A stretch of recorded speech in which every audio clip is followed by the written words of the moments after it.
What's up guys, Asian here again with another theory crafting video, and today I'm going to be discussing damage mitigation slash the damage calculations in Murkmire. So I made this page here just using our markdown to kind of organize our thoughts and kind of break it down into separate portions, so it's a little bit easier to digest overall. I tried to make this as simple as I possibly can, tried to avoid using that much math, but obviously the nature of the game is we have to kind of break it down into mathematics at some point. So hopefully you'll find this kind of document a little bit easy to follow. So let's go ahead and get started here. So we did have a change with the way the damage calculations worked out in Murkmire, because prior to Murkmire, damage shields didn't inherit resistances. So basically a 18k shield was just 18k flat. Anything, it wasn't affected by resistances at all. However, in Murkmire, resistances now affect your damage shield. So basically what happened here was that the damage calculation was changed. So prior to Murkmire, mitigation was counted as this generic formula. So mitigation source 1 times mitigation source 2 and so on and so forth up to your n number of sources. And the damage you take was equal to the base damage times your total mitigation subtracting from your shields. Then you multiply that by your resistances, and then you multiply that by your block resistances and any sort of additional block mitigation that you had. So this basically means that resistances were taken into consideration after your shield was completely depleted. So if your shield was still up, then obviously you wouldn't make use of your resistances at all. Now in post-Murkmire, we have a completely new mitigation in terms of what's put in front of the shield. So mitigation now for your shields now includes your resistances. So we have your resistance portion here, and then we have your typical mitigation source 1 all the way up to mitigation source n. And so our overall damage taken becomes base damage times mitigation minus your shields, and then that entire value is then multiplied by your block mitigation plus whatever modifiers you have to your block mitigations all the way up to block mitigator number n. Now, why does this matter? This doesn't seem like a big change. All we did was just change where resistances were replaced here. So this little section here basically kind of goes into why these two values are no longer equivalent. So if you guys remember from probably grade school or middle school math classes, there are two properties of addition and multiplication: the commutative property and the associative property. So the commutative basically says a plus b is equal to b plus a, or b times a is equal to a times b. And the associative basically says if you have any parentheses, it doesn't matter where your parentheses go for either of these, it all equals the exact same thing. However, subtraction and division are not considered commutative or associative. So in other words, a minus b does not equal b minus a. And because we have the shields in there as basically a subtractive term, this basically means that our values are not going to be the same. So what I did here was I basically took these two equations and basically simplified them a little bit. So prior to Murkmire, our damage taken can be counted as a minus b times c, or I should say the value of a minus b times c times resistances. And then after Murkmire, our damage taken is now the quantity resistances times a, take that, subtract b from it, times c. And so if you set these two values equal to each other, you will end up with something like this, and then from there, just basic algebra, you try to solve for your equation here, and by doing so, you end up seeing resistances times b equals b. In other words, these two values are not identical to each other. So that's basically why, by changing this where resistances are placed, we basically have changed the value that we get out of our equation. And this basically shows us that yes, obviously the values have changed, and it just shows us that resistances are now counted towards your shields. That's basically what this little portion basically says here. It's pretty straightforward. It's basically stuff that we already knew. It's just a mathematical way of displaying this, the changes between Murkmire, pre-Murkmire and post-Murkmire. So what exactly are our sources of mitigation? So the major source of mitigation for magic DPS are going to be your shields. Shields are widely used for magic DPS in PvE as well as PvP. So this is one of your primary sources of mitigation, and there are several sources of mitigation here. Now in Murkmire, some of these sources were changed to kind of basically balance the fact that now shields have resistances, and some of these are now hard caps, which means you can never surpass whatever amount is given to you. Now, I have a list of mitigation sources here. So for example, Annulment and Hardest Magicka has a hard cap of 40% of your max health, while Dampen Magicka has a hard cap of 50% of your max health. But there are a lot of shielding abilities that do not have this hard cap. So for example, Sun Shield under the Templars has a cap of 30% of your max health plus 4% additional for every nearby enemy, and that does not have a hard cap. So any ability that does not have a hard cap associated with it can have that shield amount increased by investing points into Bastion under the Lord, under your CP trees.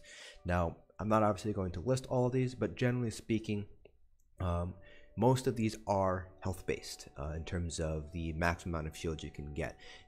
Depending on whether they use stamina or magic, it doesn't really matter too much. So for example, light armor and the Sork ability, they both scale off of max magicka in that they use max magicka to determine the amount of shields that you provide. However, they are still capped by that hard cap of 40% or 50% of your max health depending on your specific morph.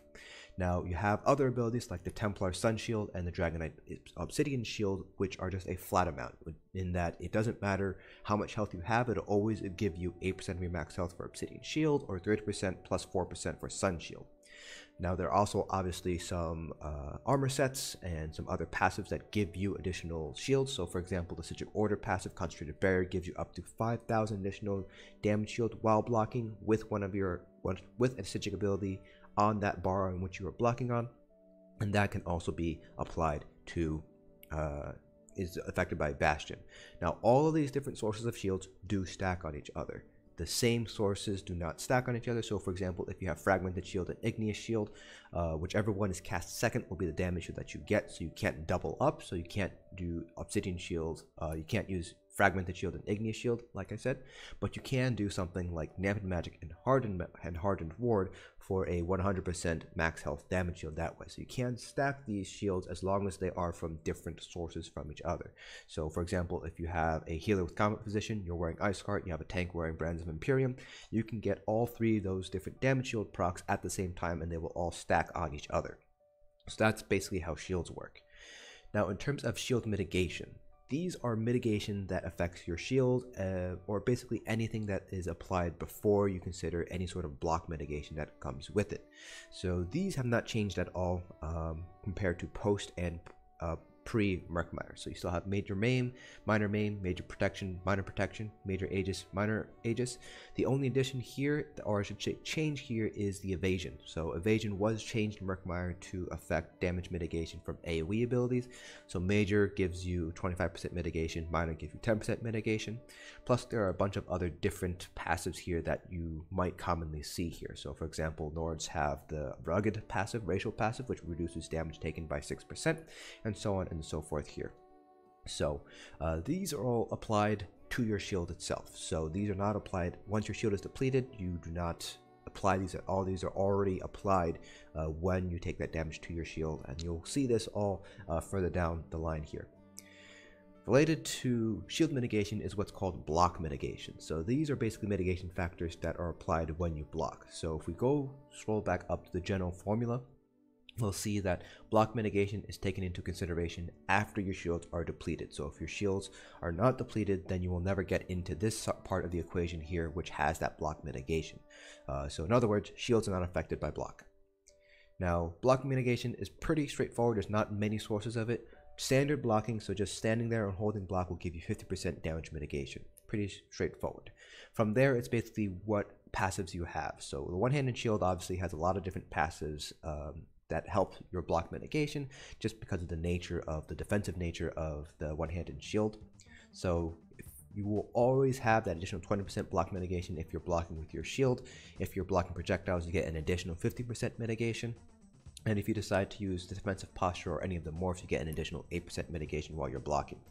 There are a few other passives too, class passives. So Dragonites have a passive, Templars have a passive, and Sorks have an ability under Bound Armor that when you activate it, you get additional block mitigation. So again, block mitigation, not many sources of it, and it's probably a good thing too, because that 50% block mitigation is already one of the strongest mitigations in the game right now. So that's really nice. So basically, blocking is one of the strongest ways to mitigate the amount of damage you can get, outside of obviously stacking your resistances, because if you scroll up, resistances do scale by 660, so every 660 resistances you have is additional 1% mitigation. So that's kind of where that all falls into play. And then other thing you also want to consider is basically sources of vulnerability. So vulnerabilities are basically anything that increases the damage that you take. So you can think of it as an opposite of the damage that you are dealt, or damage that is dealt to you. So vulnerability, unlike mitigation, so if we go ahead and look at our equation again, we see that mitigation is multiplicative. So we have mitigation 0.1 times mitigation 0.2 and so on and so forth. Vulnerabilities, on the other hand, are additive. So you can see here that our total vulnerability is equal to vulnerability 0.1 plus vulnerability 0.2, all the way on and so forth. And now vulnerabilities is attached to your base damage. So it's multiplied, your base damage is multiplied by your vulnerability to give you the amount of damage that you would normally take. Now, because of the associative property and the commutative property, we're able to basically just tack this into our equation, because it doesn't really matter where we put vulnerability here, whether we have parentheses on this side or over here. This is all ends up being the same. So our complete damage formula is damage taken is equal to the quantity base damage times your vulnerability times mitigation. This entire quantity is you subtract your shields from it. If your shields are completely depleted, then and there's still leftover damage, so in other words, this part of the equation does not equal 0 or is not a negative number. In other words, this part of the equation is greater than 0, then block mitigation comes into play. So then you take whatever's left over from this, and then you multiply it by your block mitigation and everything else from here. So that's your general damage formula. Now, depending on how much shields you have and your base damage and things like that, this value may take a negative number. If this happens, this basically means you still have shields remaining, in which case you'll never get to this point here. This point, again, blocking only happens if you completely deplete your shields, if this value here is greater than 0. So there are other sources of minor vulnerability here. So the most common one that you'll see in PvE applied to you is going to be minor vulnerability from shock damage sources. Not very common, but it is out there. So for example, Wamasus can apply minor vulnerability to you. And then the most common one that you'll see is probably vampirism, because you do take additional flame damage when you're a vampire, depending on your vampirism stage. So that's up to 25% additional flame damage. There are a couple more sources of vulnerability, but generally speaking, these will not be applied to you, except perhaps in PvP scenarios. So werewolves get 25% additional poison damage taken when they're transformed. The Morag Tong set adds 10% additional poison damage, and Engulfing Flames adds 10% additional flame damage. Again, these two will not normally be applied to you unless you're in PvP. These are going to be obviously more applied to bosses.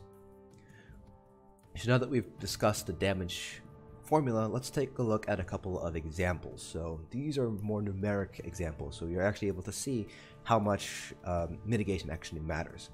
So in our first example, we have your typical tank setup. We have a Dragon Knight with max resistances, minor maim, minor protection. We have 81 points into Ironclad, 75 into Hardier Elemental Defender. We have our shields. We're blocking with our one-handed shield. We have Igneous Shield with 40k max health. We have no points into Bastion, and we're blocking a base hit of 150,000.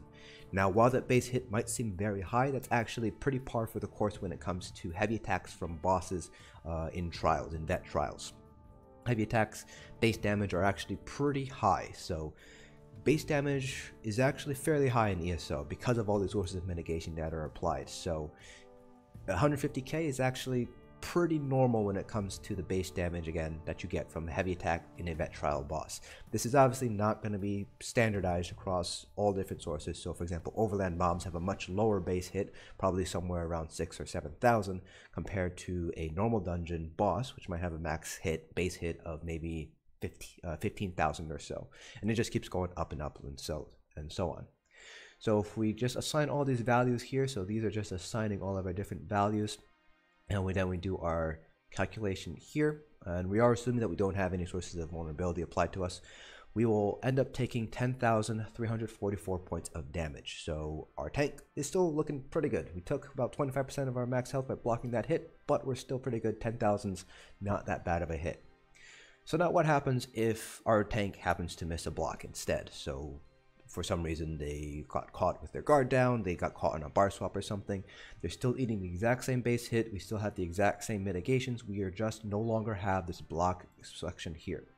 So our poor tank misses the block and takes 28,733 points of damage. So clearly blocking is pretty dang important for reducing your overall damage. And you can also see here that blocking it is not a additive increase, so we're not taking 50 plus 20 plus 10. We're not taking 80% less damage. It's multiplicative, so we're taking a little bit less, I should say a little bit more than 50% damage if we are blocking.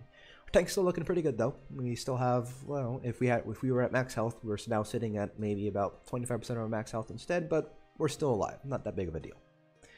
Now in our third scenario, our tank is dead or our tank lost a ton. Our tank is crap.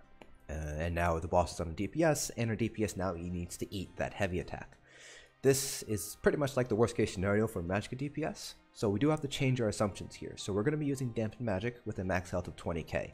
Now 20k might seem like a little bit high for max health, but that's actually pretty par for the course. If you have Ebon and Minor Toughness in route, you're sitting typically around 19 to 20k max health that way. So pretty decent. We still came pretty prepared, so obviously our red CPs are not the same as a tank. We have 81 points in the Ironclad, but because we're doing Maw and we weren't expecting to get hit by a giant sword and board, we don't have any points in the Hardy. We also don't have minor protection, but we do still have minor maim from that heroic slash. We're still trying to survive. We're not trying to dodge roll it, so we are going to be blocking this still. Don't have any of the natural block mitigations that a Dragon Knight has or that is provided for us from the one-handed shield ability. Plus our resistances are also lower as well. So we're assuming we have major resolve, so we only have about 15,000 resistances or so. So changing these values up, we have a different shield amount, we have a different resistance amount. And we'll go through our calculations here, and we take a whopping 32,438 points of damage. With our max health of 20k, we are dead. So this is kind of worst case scenario here, but you can see here that with this, you're pretty much going to be dead. If that boss is on you, you're better off trying to dodge roll the heavy rather than trying to eat the hit here. So then obviously that goes to the natural kind of question, what is the highest base damage that a DPS can actually take? So numerically, we're able to calculate this out. So the highest amount of base damage you can take is basically, we run our calculation in reverse. So our unknown is now base damage as opposed to damage taken. Our damage taken now takes the value of our max health instead. So if we basically work our way in reverse, we replace damage taken with max health in our equation here. Then we divide by our block mitigation. So we have max health divided by our block mitigation is equal to our base damage times our mitigation minus shields. Then we add our shields to the left hand side, and then we divide that entire value by our mitigation amount. So our base damage, or that we can take before it's a one shot, is equal to our max health divided by our block mitigation plus shields, that entire quantity divided by our total mitigation. So again, we're working backwards for our typical magic DPS with 20k max health. And we'll see that we can take a maximum base hit of about 100,000 before it is a one-shot. So if we take a base hit that is higher than this 100,163, then we are dead. So that's how much base damage we can take as a Magicka DPS with these assumptions. So now the big question is, how does this compare to prior to Murkmire? So the biggest complaint was that these changes to shields, these hard caps, even though shields inherit resistances now, because our shields are no longer as large, we are taking more damage as a result, and that is pretty much a no-brainer. The math just works out that way, that we are going to end up taking more damage. The question is, of course, how much more damage are we taking? So there's basically two ways you can take a look at this. The first way is increasing the base damage it takes for a one-shot. So just like we calculated up here, basically do the exact same thing here, and with our pre-Murkmire value for our shields, we're using 20k. Not completely unheard of. Especially with the Stork Shield, you can probably get higher, probably get 22k or 23k, which would increase the amount of base damage that you can take. And then we're also still saying we have 20k max health. We still have basically everything else remains exactly the same as we had before. And we can see that prior to Murkmire, we could take 111k, and after Murkmire, again, we can take about 100k. So this is about a 11,000 decrease in the base damage we can take in one hit before it's a one shot. So this is about a 10% decrease in the base damage we can take. So it is a nerf. This value will obviously going to change depending on the buffs that you have, the resistances you have, and the size of your shield and things like that. But it is going to be a nerf overall. The second way you can look at this is how much damage am I actually taking? What's the increase in the damage that I'm taking for your typical hit? So this is basically, instead of working backwards to find our max hit, we're just trying to find the damage that we take. Now, as a DPS, you obviously aren't going to be tanking the boss. You will not be taking very high base hits. So in this scenario, we're going to be reducing our base hit down to about 50,000. Not entirely unheard of in vet trials, and again, with overland content, this base hit drops down even more. Again, same exact scenarios here. We are blocking, we have 15,000 resistances, we're running depth magic with 20k max health, we have minor Maim, and we have ironclad. So prior to Murkmire, we would take about 4,700 as our hit. Post Murkmire, we're sitting at just shy of 7,500. So it's definitely an increase. We're taking about 2,700 more damage, which equates to about a 47% relative increase in the damage taken. Again, just like other examples, these values will change depending on your resistances, your buffs, debuffs, things like that. Now, while 57% increase does seem like a high number, the absolute increase is actually not that big. It's only 2,700. And so if we increased our base hit amount, we will find that while our absolute value does not necessarily change as much, so for example, our base hit is now 100,000, so we take 17,231 prior to Murkmire. Post Murkmire, we're taking 19,959. So again, the absolute increase is still about 2,700, but the relative increase is much smaller. It is now only about a 16% relative increase. So the larger our base hit, the smaller our relative increase will be, even though our absolute increase might not change all that much. So taking a look at this in isolation without any context does not paint the whole picture. In my opinion, it's a little bit better to look at the increase in base damage for a one-shot to kind of see how much of a nerf this actually is. In this scenario, we can see that it's probably anywhere between a 10 to 20% nerf overall in the damage you can take. Again, because this does not paint the whole picture here. And now finally, as an appendix, crit resistance. So my channel is very focused in on PvE stuff. We don't really cover PvP too much, but critical resistance is pretty simple and pretty straightforward. So critical resistance, as opposed to physical and spell resistance, does not actually decrease the amount of damage you take directly. It changes the crit modifier that is used to calculate any crit damage that is applied to you. So the standard crit modifier for a player is 1.5. In other words, if you crit on something, you do 50% more damage. Crit buffs like minor force and major force are additive. So if you have minor and major force, you add 0.25 onto your crit modifier, so your crit modifier becomes 1.75 instead. Crit resistance is subtracted from that crit modifier. So you have your crit resistance divided by 68 divided by 100, and that is how much it decreases your crit modifier by. Now, there aren't many sources of crit resistance, so there's really only 4 sources. So you have Impregnable Armor, Robes of Transmutation, the Impenetrable Trait, and then you have your CP Passive Resistance. And so these are your different sources of crit resistance, and if you just take a look at I put the percentage decrease from your crit modifier here. Take a look here, you can actually reduce your crit resistance crit modifier down by a pretty sizable margin. I'm not 100% sure if there's a hard cap on crit resistance. Somebody who's more well versed in PvP can tell me that. But generally speaking, crit resistance, if you're running something like Impregnable Armor or you're running like 4 pieces of Impen, you're decreasing your crit modifier by a pretty decent amount here. So that's how damage calculation has changed in Murkmire. Again, hopefully you'll find these a little bit easier to follow rather than trying to talk through a forum post or something like that. If you guys would like, I can actually publish this document so you guys can look it over yourself, read it over yourself, and kind of save this for anybody who asks how is damage mitigation calculated and things like that.